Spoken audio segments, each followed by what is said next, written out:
Pacific Chill від Louis Vuitton. Також відкриваємо новий флакон, це також топ. І якщо, наприклад, порівнювати його унісексуальність і попереднього Imagination, то вони однаково такий унісекс аромат, однаково посередині, і можна і чоловікам, і жінкам. Але от що цікаво, коли я його тільки вперше спробувала, я була дуже здивована, тому що мені здавалося, що це щось близько до Jo Malone Lime Basilic, але це взагалі не такий самий аромат.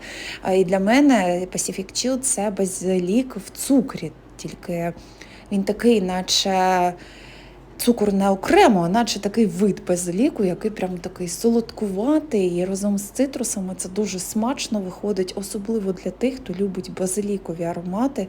Я дуже раджу спробувати, також ідеальний на літо, взагалі ідеальний всюди, в будь-який сезон та подію і одяг.